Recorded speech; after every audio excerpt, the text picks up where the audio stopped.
para cada um de nós.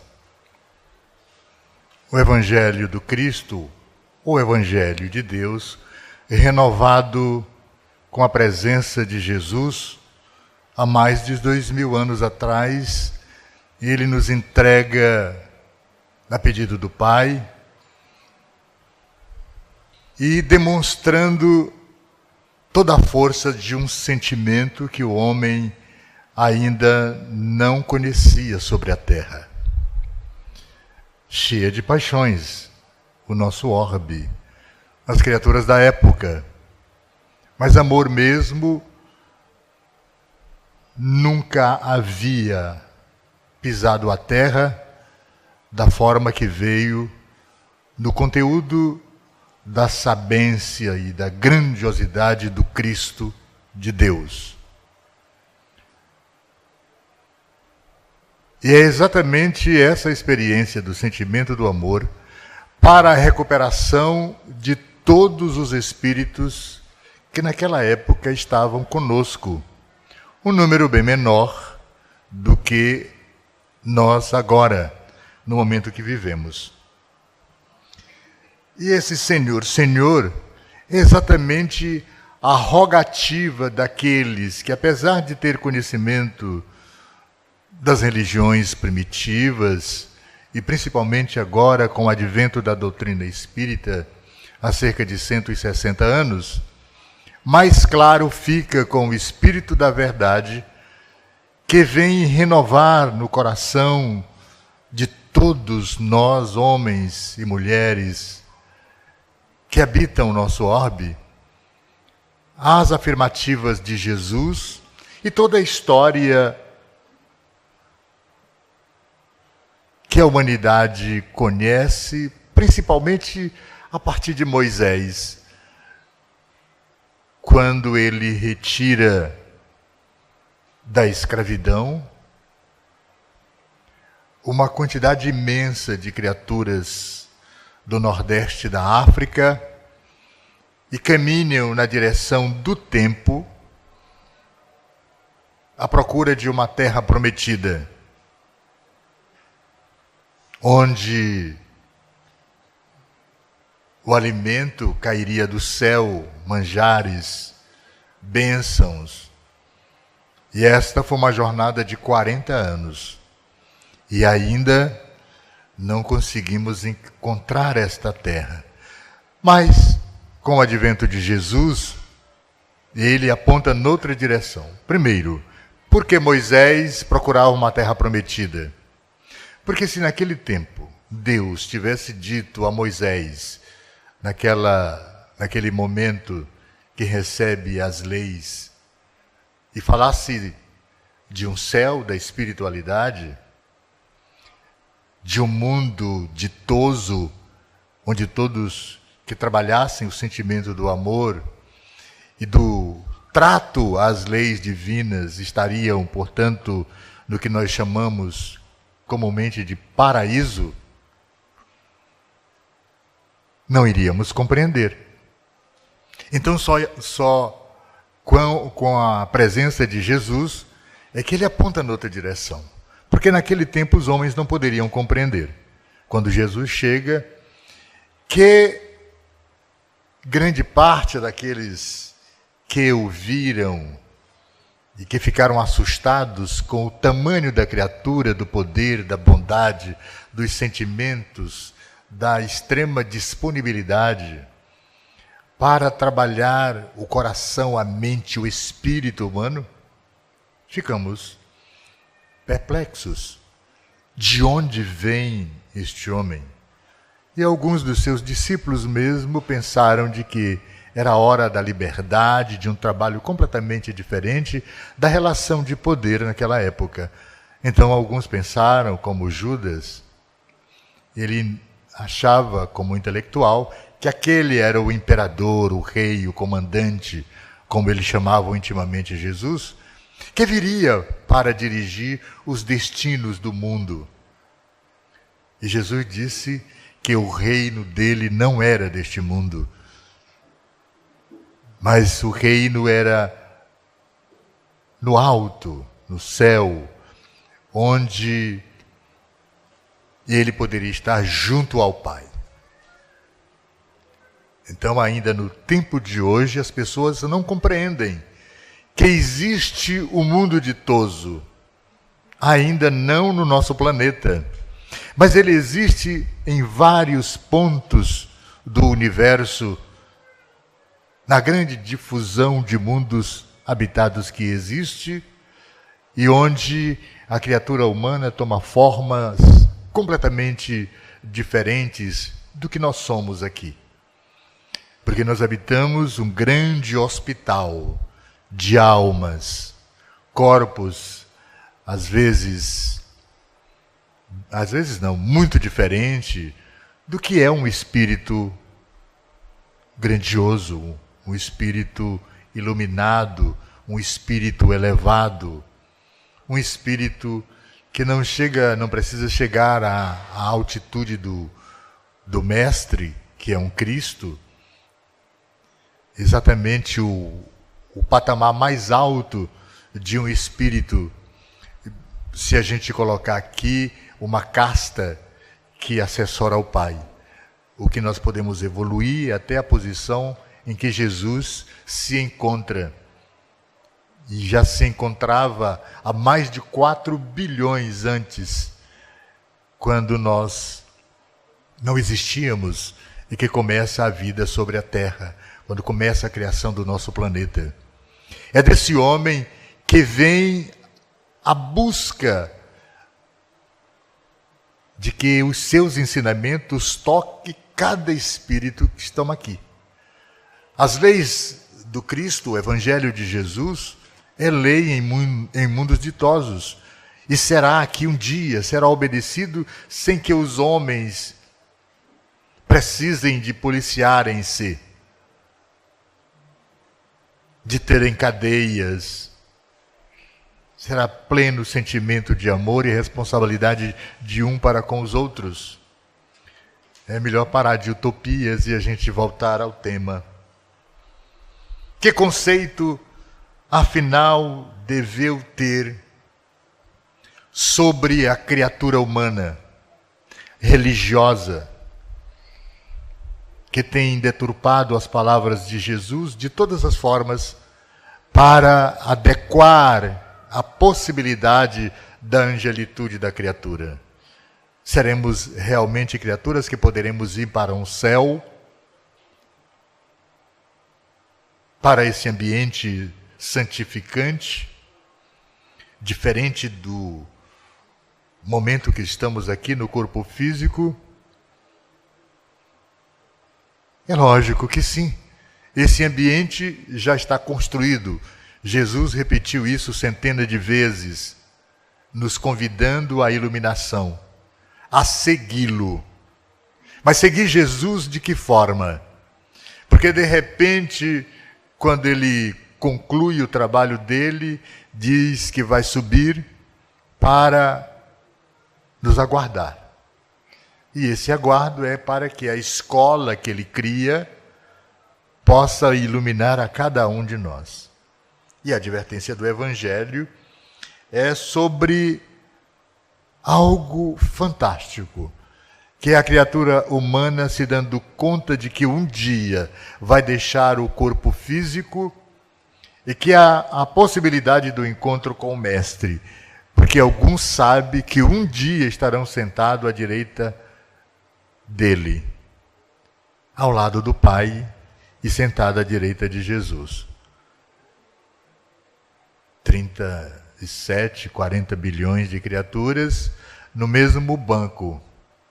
Eu não sei se tem uma praça, mas é uma utopia, repito essa palavra no discurso de hoje, porque nós deixamos de cuidar dos sentimentos da criatura humana, observando o Evangelho de Jesus, para educar o ser que nós somos, para observar todas as formas de iluminação do Espírito que nós somos, de um para o outro, de uma casa para o outro, de um filho para o outro, na mesma casa, na mesma família, nós temos espíritos completamente diferentes na sua atitude, no seu crescimento moral, na sua educação, na grandiosidade do ser que é um e na mediocridade que é o outro, na forma de compreender a vida.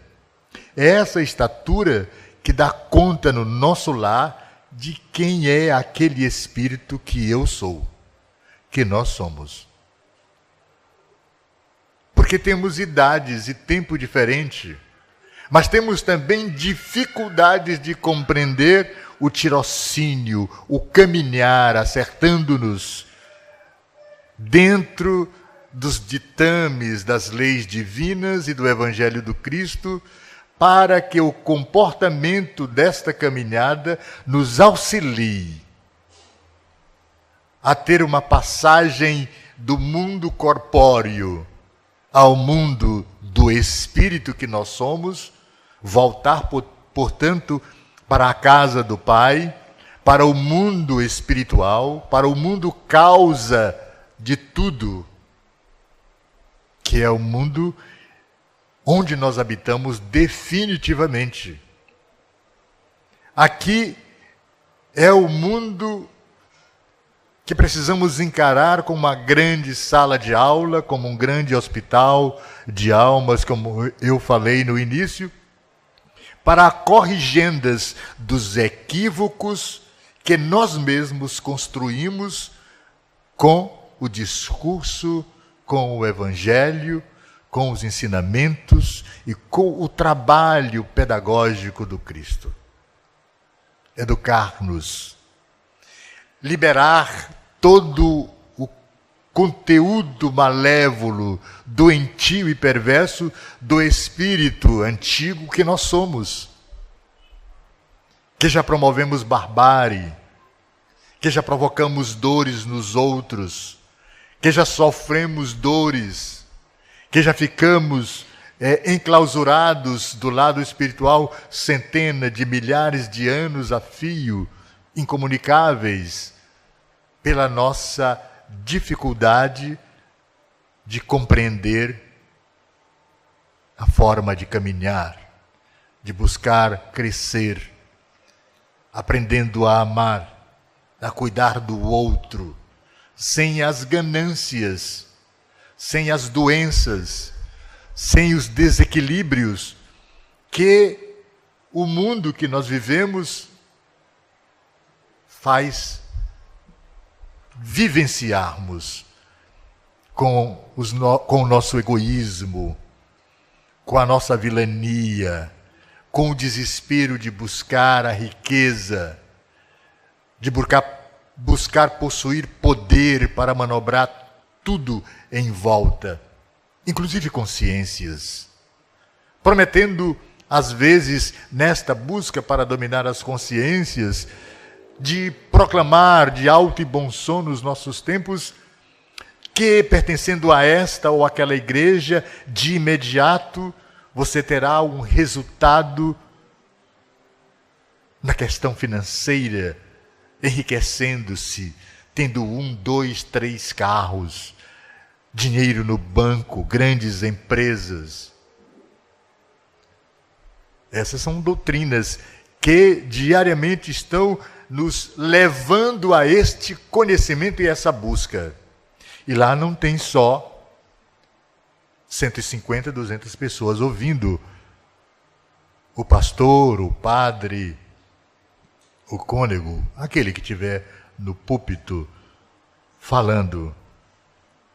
Os auditórios dessas igrejas têm 4, 5, 6 mil bancos, porque todos querem estar no alto do poder, todos querem estar do seio da massa, da sociedade que experimenta a opulência. Será coerente e proveitoso admitirmos, junto aos roteiros educativos da doutrina dos espíritos, da doutrina espírita, a figura tradicional do religioso não praticante, que acredita num Deus rico, e eu sou isso, eu sou aquilo dentro de uma religião, e o meu interesse é apenas ultrapassar os limites da pobreza que cerca a minha vida? Será que devemos oficializar essa expressão a fim de prestigiar aqueles que ainda não se julgam, por exemplo, espírita, para falar só da nossa religião? Essas são algumas indagações a cogitar na formação de uma ideia mais lúcida sobre a natureza da proposta educativa do Espiritismo para a humanidade e do Evangelho redivivo do Cristo. Quando todas as igrejas se encontram numa derrocada, porque as pessoas não mais frequentam a sua igreja, o culto, a missa, o templo, nós vamos inventando algumas coisas para chamar a atenção. E aí é bom que a gente saiba que o grande objetivo da igreja, da eclésia, é educar o homem dentro do conteúdo desse tirocínio de amor do Cristo e de Deus para conosco.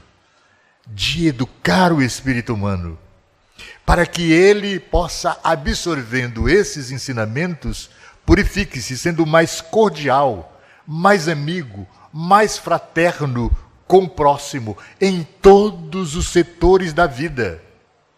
Não é para mostrar apenas poder em si, em relação aos outros, mas para trazer consigo esta consciência, fazendo com que, quando evoluindo, inclusive nas riquezas, fazer com todos aqueles que nada têm, façam parte do mesmo grupo, crescendo junto. A sociedade que nós temos é exclusivista.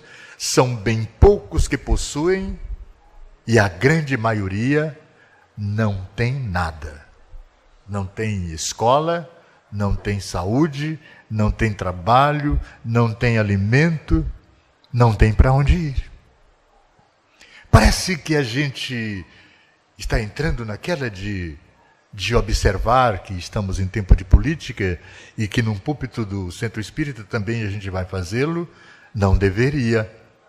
Mas aqueles que compreendem que exatamente nesses ambientes que a gente vai aprendendo a fazer com que as riquezas divinas, porque nada é nosso, é tudo empréstimo divino, que elas possam ser cada vez mais divididas equitativamente para que a grande maioria sobreviva com dignidade. E que não precise todo dia não perguntar: Senhor, Senhor, será que eu vou comer hoje? E o próprio Cristo advertiu: pássaros, animais que não fiam e nem tecem, que não trabalham, todo dia o Pai alimenta. E se a gente prestar atenção, todo dia, pelo menos um pedaço de pão alcançará a fome de uma criança. Mas eu me lembro de uma passagem da história de Madre Teresa, ela confessando por que estava naquela cruzada em Calcutá e, por conseguinte, no mundo inteiro, dando o seu exemplo. Por quê? Ela disse: posso lhe mostrar uma imagem.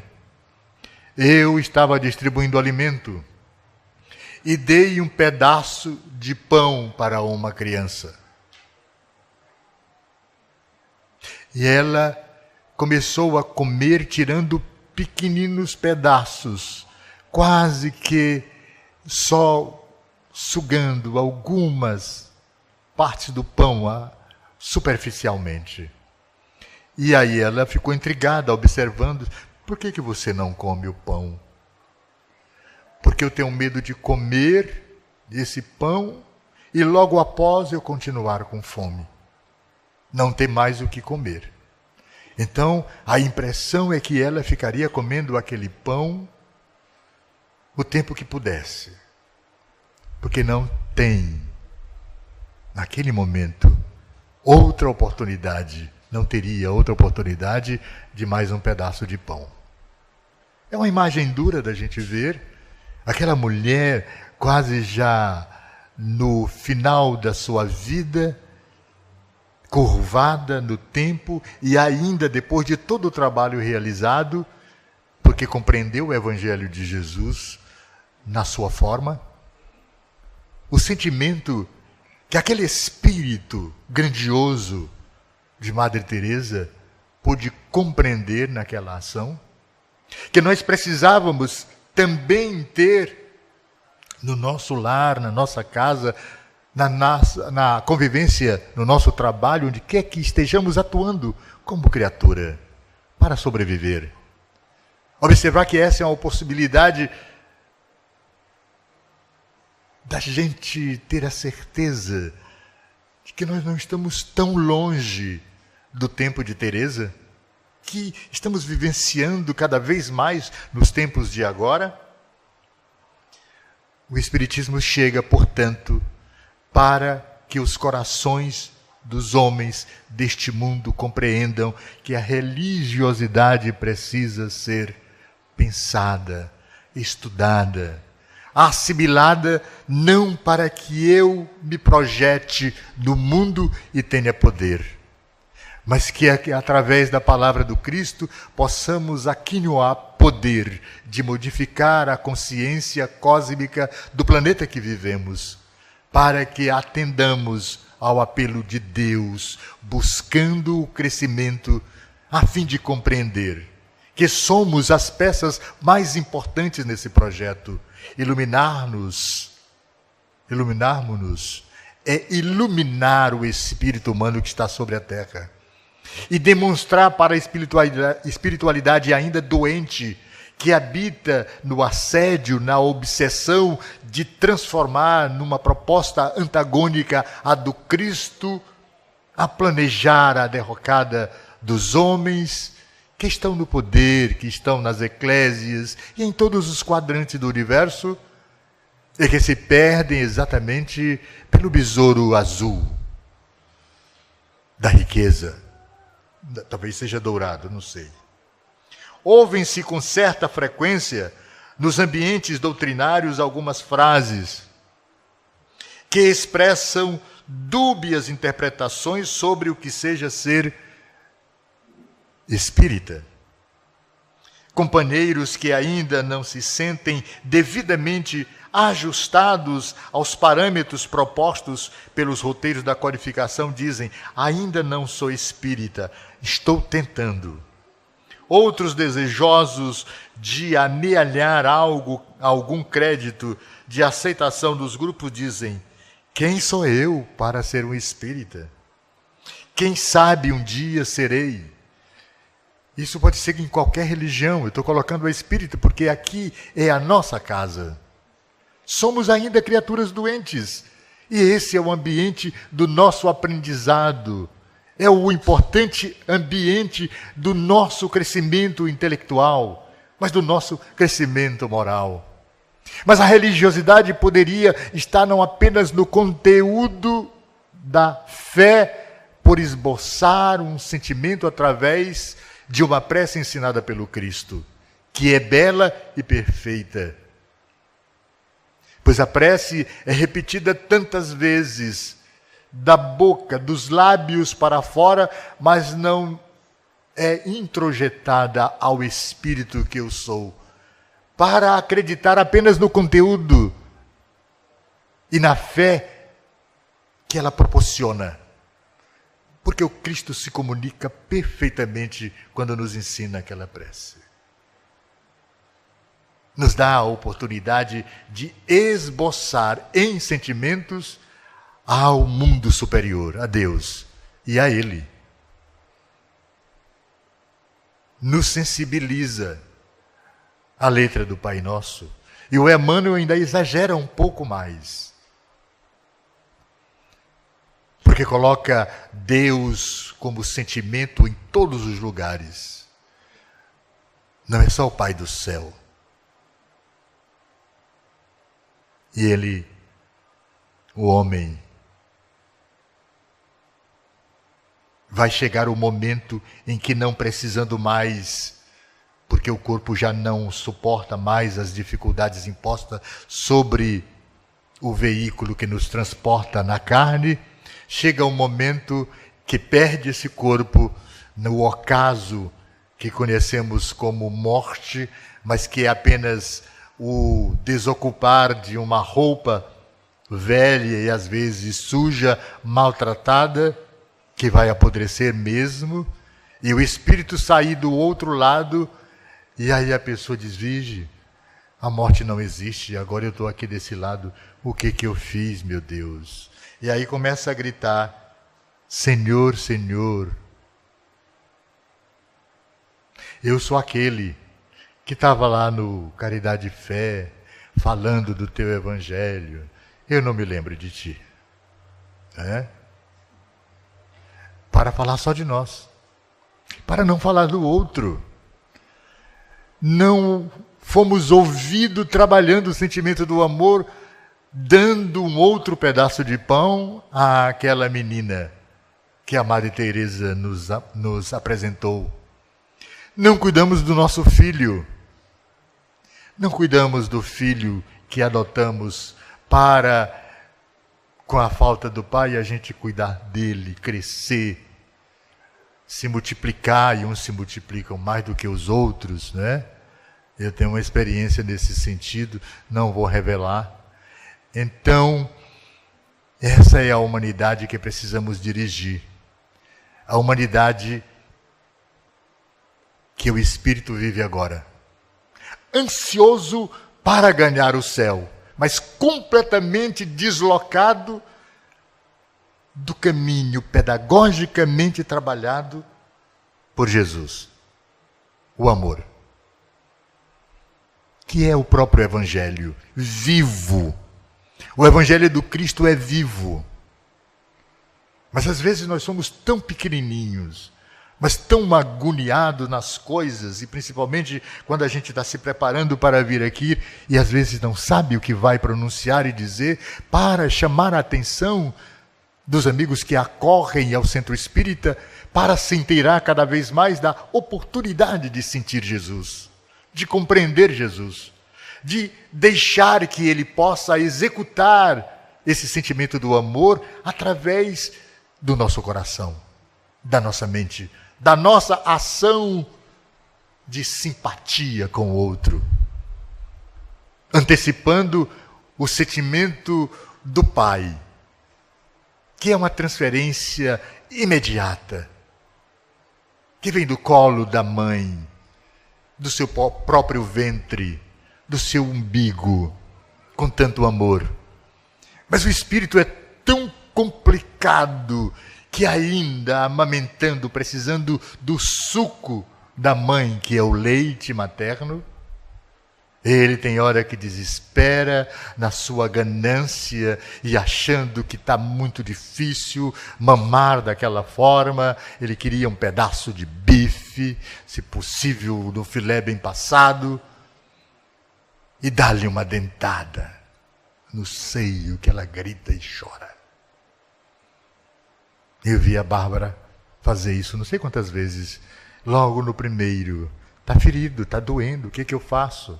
Dá o peito, vai sarar.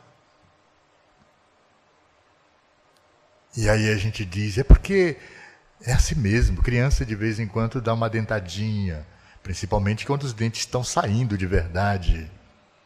Mas é o espírito humano, que naquele corpinho é muito mais velho do que o pai e do que a mãe. Não é um espírito jovial, novinho, não é primitivo.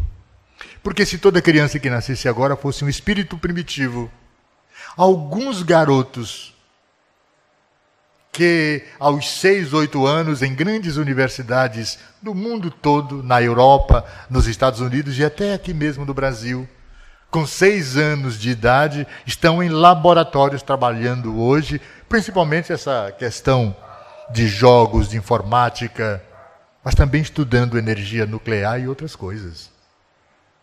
Então o espírito humano que está em cada um de nós. Cada um tem uma idade temporal completamente diferente. E é por isso que uns são mais atrasados, outros estão mais lá na frente. Uns são mais sabidos, passa a perna em todo mundo. Não deveria. Porque era exatamente aí, pela sabência, era compreender a necessidade de, utilizando esse conhecimento, essa sabência, trabalhar o sentimento que ele tem, de pegar na mão principalmente dos irmãos e da família e conduzi-los no caminho do bem. Na maioria das vezes, ele avança sozinho e esquece, ao longo do tempo, inclusive, da mãe, que lhe deu uma dentada no peito e que nunca mais voltou lá. E que quando a mãe começou a dar trabalho junto com o pai, um primeiro com o outro, eu não vou cuidar de velho, eu não aguento. E eu fiquei pensando aqui, é que eu estou na idade de qualquer hora, se não sair logo do corpo, está naquele momento de precisar voltar, não para casa, mas o filho dizia assim, você está muito difícil, está caro botar uma pessoa, a sua pensão, a aposentadoria é horrível, nem é tanto assim, mas nós vamos botar num lugar maravilhoso, lá no abrigo dos velhos, aqui do estado, é uma delícia lá, pai. Quando eu estiver do outro lado, eu venho estimular você a ir para lá também, pode me aguardar. É isso que somos. Com todo respeito a quaisquer formas de manifestar sobre assuntos do Evangelho de Jesus.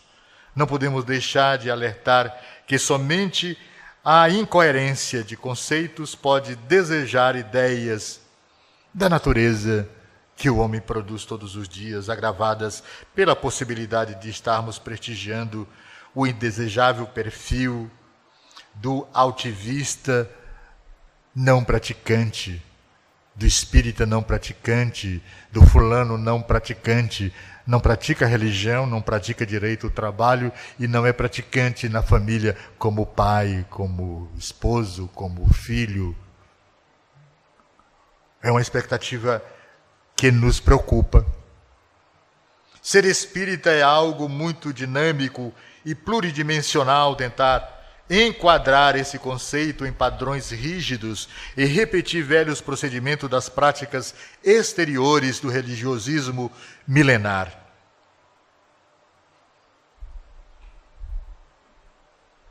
Nossas vivências desse setor levaram-nos a adotar como critério de validade alguns parâmetros muito vagos e dogmáticos para aferir quem seria verdadeiramente seguido no bem e na mensagem, seguidor do bem e na mensagem do Cristo.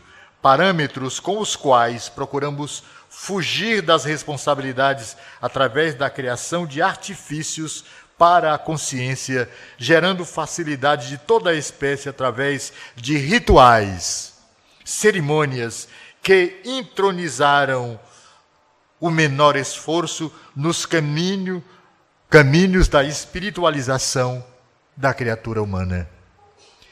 É a experiência dos dogmas das igrejas. Vocês não acreditam, mas já foram vendidos terrenos no céu. Então, é bom saber que ao chegar lá, temos que gritar de novo por uma reforma agrária no céu. Venderam indulgências. Não vou dizer qual igreja, mas para construir igrejas. Então, você dando o dinheiro, guardava o seu pedaço lá.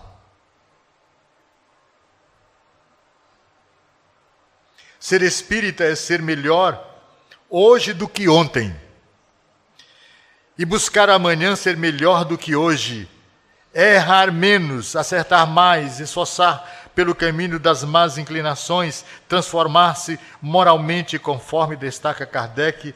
Nessa ótica, temos que admitir uma classificação muitíssimo maleável para considerar quem é e quem não é espírita. Os seguidores do Mestre, no momento de agora, estão se especializando a aprender o Evangelho. Nem todos, mesmo assim, aprendem de forma que se ilumine tão rapidamente, porque a nossa deseducação com relação a estar numa igreja, num templo, e principalmente num estudo completamente diferente do que nós fazemos aqui na Casa Espírita. O Evangelho foi escondido durante muito tempo. Nós o colocamos na mesa, cadeira ao lado, reunimos em número de várias pessoas. Esse salão fica repleto, estudando o livro dos Espíritos, o estudo sistematizado da doutrina espírita, para que possamos compreender e trabalhar o sentimento do Cristo, não só a lei. Nós somos criaturas especiais colocadas aqui. E eu vou ler aqui uma historiazinha curta para nos comparar a importância nossa com relação ao trabalho do bem. É de uma criatura bem-humorada. Se eu encontrar aqui. Conta-nos uma amiga querida, há um tempo atrás, nos trouxe uma experiência, uma reflexão, trazendo o exemplo daquela florzinha amarela que nasce nos canteiros do jardim. Aquele jardim meticulosamente cuidado pelo jardineiro. Está lá aquela grama bem verdinha. E bem no meio dela, observamos aquela florzinha amarela. O dente de leão é o nome dela. Que trabalho o dente de leão dá. Que trabalho aquela flor dá. Ela se prolifera ali no meio, ela cresce, se multiplica naquele jardim verde. Considerado por muitos um mato que atrapalha e interfere na beleza, mas ela está lá, produzindo o seu melhor. É pequenininha, tem uma força. Nós sabemos que dentro da criação tudo é útil, tudo é importante e não adianta querermos ser hoje a rosa, se nós ainda não temos o perfume a oferecer. Mas como o dente de leão, que no meio do jardim oferece todo o seu esplendor, todo o seu potencial, contribuindo para a obra divina, no limite das suas condições. Respondendo ao Criador com absoluta sinceridade, nós também, no nosso grau evolutivo, nesse patamar que nos encontramos, podemos fazer tudo que está ao nosso alcance, porque o impossível só acontece quando nós desistimos. Então nós não podemos desistir. O nosso dente de leão não vai desistir a fúria do jardineiro. Vai continuar lá. De ponto a ponto ele vai iluminando com o amarelo aquele jardim todo verde. Aquele que sabe o Evangelho de Jesus. Aquele que já sabe amar. Na sua família, no mundo, onde quer que se coloque, ele alcança ser visto, sentido, tem perfume. Gandhi, Teresa, Joana d'Arc, ela segurava uma espada, não é tanto perfume assim. Mas fez valer o sentimento do amor pelo seu país. Então, em todos os lugares nós podemos atuar, dentro e fora de casa, para que o Evangelho e o sentimento do amor possa florescer. Não exemplificando só, mas ele só pode exalar o perfume do Evangelho contido em nós se esse perfume sair nas ações pedagogicamente colocadas, exemplificadas pelas nossas ações simples e comuns no meio da sociedade, do ambiente que a gente vive. Aprendeu, repassa. Se deu bem no trabalho de evangelização, continua. Do que mais precisamos é evangelizadores. Então, o homem que não conseguiu aprender sobre o lado que vai vivenciar a experiência do Espírito bom, puro, como quer o Cristo, grita nos muros lá de fora, do lado de fora: Senhor, Senhor, sou eu, fulano de tal, eu ouvi pregar lá na praça, estávamos contigo. E o Cristo, no Evangelho de hoje, diz: afasta de mim, eu não sei quem tu és, não me lembro de ti. Não existe nenhuma ação tua que possa te credenciar para que eu possa abrir a porta. Os que dizem Senhor, Senhor, é porque não aprenderam a lição do Evangelho. Aquele que tem o Evangelho no coração não precisa gritar. É suave como perfume que se esparge no toque do dedo, principalmente da bela mulher que quer ser notada no ambiente da festa, ou no trabalho, ou em qualquer lugar. O perfume exala a distância, o perfume do amor, da bondade, da atenção, da caridade. Não basta dizer Senhor, Senhor.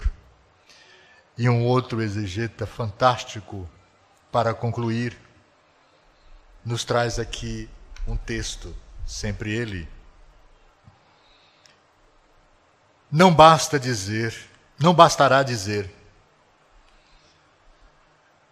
não bastará clamar Senhor, Senhor, para atravessarmos vitoriosamente as portas da iluminação espiritual para a vida eterna. Muitos clamam pela projeção do Mestre em lágrimas de amargosa compunção, mas não lhe aceitam os desígnios salvadores, aqueles ensinamentos do Cristo.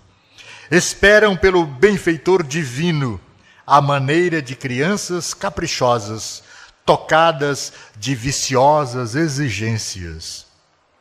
Muitos apelam para Jesus, reclamando-lhe socorro e assistência, declarando-se extenuados pelas pequenas lutas que lhes couberam no mundo.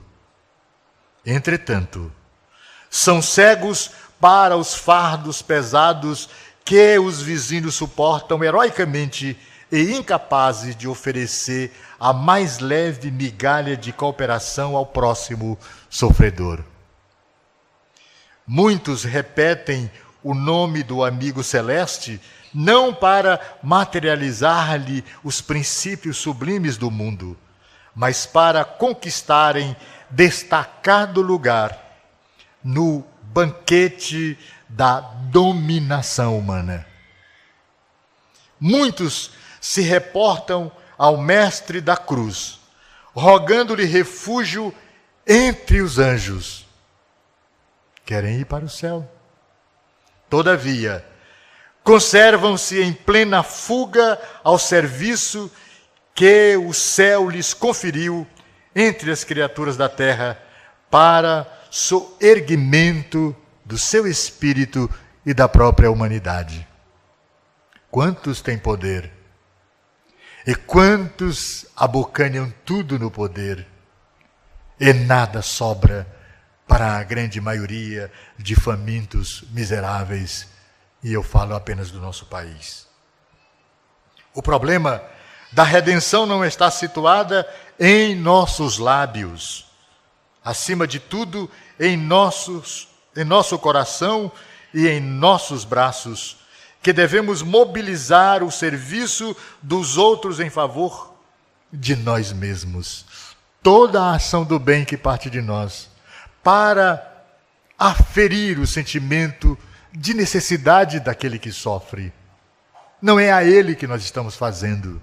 O próprio Cristo nos coloca, é a mim que o fazes.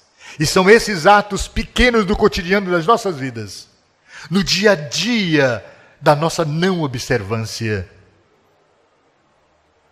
porque o nosso tempo está todo ocupado, principalmente na hora de agora. São poucos os heróis que vêm para a casa espírita, porque a história da novela está cada vez mais encantadora. Vocês não imaginam, fulano vai matar ela hoje. Vai matá-la de tal forma que eu não perco o capítulo de hoje.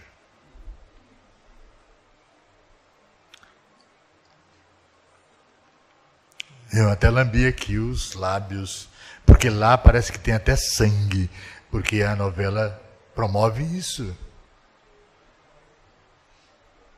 E as palestras do Centro Espírita, graças a Deus, tem um bom público hoje. E sairemos daqui hoje um pouco melhor. Porque no instante que nós estamos falando, aqueles que trouxemos aqui hoje, dificuldades, problemas, dúvidas, carências, que ficaram nos nossos lares, distantes daqui, se tivermos pensado uma, duas, 3 vezes, com sentimento, com bondade, podem ter certeza que os mensageiros do Cristo já ligaram equipamentos aqui, já aferiram pressão, já aplicaram fluidos, balsamizaram o ar, para que os sentimentos fossem cada vez mais sutis. Porque isso acontece todos os dias, verdadeiras operações a espiritualidade faz no momento do sono. Eu dormi horrível, acordei bem. Eu nem me lembro de ter tomado remédio. Deve ter um coração bom, porque todos os dias os abnegados irmãos da paz, do sentimento do amor, que também se recuperam de não ter feito aqui, hoje já compreendendo a grandiosidade do Cristo e do Espírito, que eles se transformaram por este sentimento cristão, não precisam dormir. E quando a gente dorme, para o corpo descansar, aqueles que têm consciência e que já têm um pouquinho de conhecimento, também deixam os seus corpos para ajudar na tarefa de reconciliar famílias, sentimentos em todos os quadrantes do universo, porque do lado de lá o idioma não tem dificuldade. Igual aqui, é o amor. É deste momento cristão que é o espírito humano que Emmanuel está falando. O problema da redenção não está situado em nossos lábios, mas acima de tudo em nosso coração e em nossos braços, que devem mobilizar a serviço dos outros e em favor de nós mesmos. Apliquemo-nos, pois, à ação permanente do bem e convictos de que a cada um será dado segundo as suas próprias obras. Procuremos a nossa posição de servidores. Abençoado campo do espiritismo ou da religiosidade bem praticada em qualquer religião, que nos oferece recursos sublimes, a sementeira de nossa felicidade, que não é gozo, mas é felicidade moral, porque compreendeu no discurso do Cristo que não há outro caminho para a liberdade do espírito aprisionado no corpo físico, doente, caído, prepotente, malfeitor. Ele pode ser divino, saudável, e nem precisa levantar a mão, mas apenas um olhar de um espírito num corpo velho, cansado, de qualquer criatura iluminada pelo Evangelho do Cristo, e um pensamento intrínseco ao seu coração. o olhar sara as feridas do outro. E muitos dos apóstolos do Mestre foram interpelados pelo próprio Cristo quando foram denunciados porque os sofredores se apresentavam a eles naquela época pedindo a cura e eles curavam, mas nem sempre dava certo, os demônios não saíam e ele, o doente, iria procurar o Mestre. E o Mestre tem a autoridade. E pela autoridade expulsava os demônios. Sai, e ele saía. E aí um deles chegou para Jesus e perguntou: Senhor, por que nós não conseguimos tirar os demônios daquela criatura? Porque não tendes fé. Falta-lhe sentimento de fé. É o mesmo conosco. Ainda não sabemos o que é.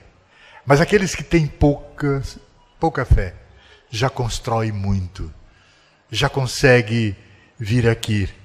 Num esforço gigantesco, porque a memória é muito curta. E a altitude do Evangelho de Jesus não é tão alta, porque as crianças compreendem, o homem que não sabe ler compreendem. Aqueles que menos compreendem Jesus são aqueles que acreditam que todo o poder está na terra. Lê do engano, vão gritar sempre, Senhor, Senhor, e não serão ouvidos. Muita paz a todos.